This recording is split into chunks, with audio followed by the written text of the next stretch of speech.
Hello everyone. इस video में हम जेई एडवांस 2014 का क्वेश्चंस करेंगे और ये क्वेश्चंस है डेफिनेट इंटीग्रेशन और डिफरेंशियल इक्वेशन, इन दोनों के कॉम्बिनेशन से है। इस प्रकार के क्वेश्चंस नॉर्मली आसान होते हैं। जितना देखने में बड़ा लंबा चौड़ा क्वेश्चंस लगता है वैसा कुछ होता नहीं है, क्योंकि सारी कंडीशंस को यहाँ मेंशन करनी पड़ती है, इसलिए क्वेश्चन बड़े लेंदी दिखाई देते हैं। लेकिन ये क्वेश्चंस फ्रिक्वेंटली पूछे भी जा रहे हैं और आसान क्वेश्चंस में से एक क्वेश्चन है। अभी क्वेश्चन क्या बोल रहा है कि let f is a function from close interval 0 to 2 real number, ये डोमेन है इसका 0 to 2 क्लोज इंटरवल, ठीक है, विच इज कंटिन्यूअस। देखो ये कंटिन्यूअस और डिफरेंशियल, ये कैसे क्यों लिखा जाता है कंटिन्यूअस एंड डिफरेंशिएबल?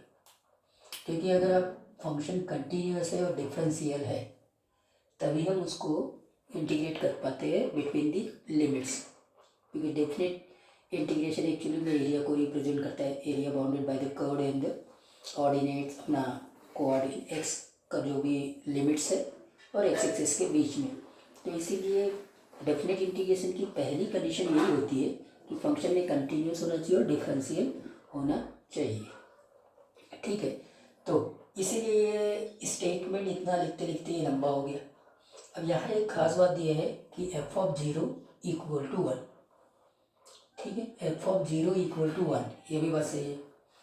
और let f of x, capital f of x है, ये कैपिटल एफ ऑफ एक्स है और इंटीग्रेशन कर रहे हैं small f of root of t d t with the limit 0 to x²।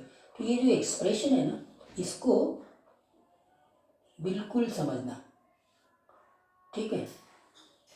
ये एक्सप्रेशन आपको समझना है और कंफ्यूज नहीं होना है। ये स्मॉल एफ है और ये कैपिटल एफ है, मतलब ये स्मॉल एफ का हमको इंटीग्रेशन करना है 0 to x² में, एक्स रेंजिंग फ्रॉम 0 to 2, और यहाँ रूट टी है।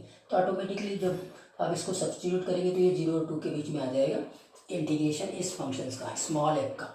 और फिर कंडीशन क्या दी है, f dash x equal to small f dash x. तो यहाँ से आपको ना, यहाँ से आपको डिफरेंशियल इक्वेशन में जम करना पड़ेगा, उसको सॉल्व करना पड़ेगा। तो ये एकदम नॉर्मल सा प्रोसेस है। तो मुझे एफ ऑफ 2 को निकालना है, ठीक है। तो देखो सबसे पहली बार एफ ऑफ एक्स ये है 0 to x² स्मॉल एफ, ठीक है। तो मैं लेब्निज फार्मूला लगाऊंगा।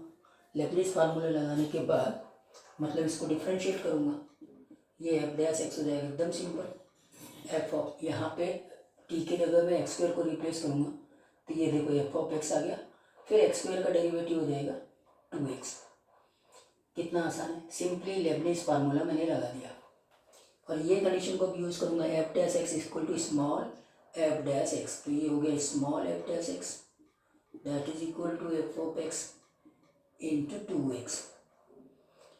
तो देखो ये है ना, ये एक्चुअली में dy बाई डी एक्स है एफ डैश एक्स, ये y है इंटू 2x है। तब इस डिफरेंशियल इक्वेशंस को सॉल्व करना है। तो ये क्या हो जाएगा, ये हो जाएगा dy by y equal to 2x dx। और फिर मैंने इसको इंटीग्रेट कर दिया, इंटीग्रेट कर दिया तो ये हो जाएगा log of y that is equal to x² by 2, मतलब ओनली x² और प्लस c आ जाएगा। अब c को हमने फाइंड आउट कर लेना है, c फाइंड आउट हो जाता है कैसे, कंडीशन से। एफ ऑफ 0 मतलब जब x 0 है तो y का वैल्यू 1 है, y का वैल्यू 1 है तो log 1 0, x 0, हाँ एफ ऑफ 0 ना 1 है तो log 1 0, तो ये तो 0, x 0 है तो आपके पास में c 0 आ गया। इसको देखना लास्ट वाले स्टेप में, जब x 0 है तो एफ ऑफ 0 1 है, मतलब y 1 है तो log 1 0 हो गया, x 0 c 0 हो गया। तो फाइनली आपके पास में log of y equal to x² आ गया, मतलब y is equal to e की पावर x² आ गया, करेक्ट है। मतलब f of x, small f of x, आप ऐसे बोल दो small f of x equal to e की पावर x², ये फाइनली आपने निकाल लिया। अगर स्मॉल एफ ऑफ एक्स निकाल लिया तो आपको कैपिटल एफ ऑफ टू निकालना है, ठीक है। करेक्ट। अब आपको कैपिटल एफ ऑफ टू निकालना है। ये कैपिटल एफ ऑफ टू मतलब जहाँ एक्स है वहाँ पे टू रखो, जहाँ एक्स है वहाँ टू रखो, और आपके पास में एफ ऑफ एक्स आ गया, e की पावर एक्स स्क्वायर, मतलब ये फंक्शन अब डिफाइंड हो जाएगा, ये फंक्शन अब डिफाइंड हो जाएगा। तो स्ट्रेट फॉरवर्ड आप वहाँ पे इंटीग्रेट कर सकते हैं, करेक्ट है। इंटीग्रेट करते तो इसके लिए आप इसको तो मिटा दो। अब आपका क्वेश्चन क्या हो गया, क्वेश्चन आपका ये हो गया क्या, f of two equal to 0 to 4 हो गया है ना, एक्स को मैंने 2 रखा, और एफ ऑफ रूट टी है, तो एफ ऑफ एक्स अगर ई एक्स स्क्वेयर है तो एफ ऑफ रूट टी क्या होगा, ई की पावर में रूट टी और इसका स्क्वेयर, यही होगा है ना। F of root t a की पावर में रूट टी का स्क्वेयर, मतलब ये सिंपल हो गया 0 to 4 E T d T, हो गया काम खत्म। ई की पावर टी और ये 0 to 4 लिमिट लगा दीजिए, ई की पावर 4 माइनस ई की पावर 0, मतलब ई की पावर 4 माइनस 1, ई की पावर 4 माइनस 1, मतलब ये वाला ऑप्शन करेक्ट है, करेक्ट।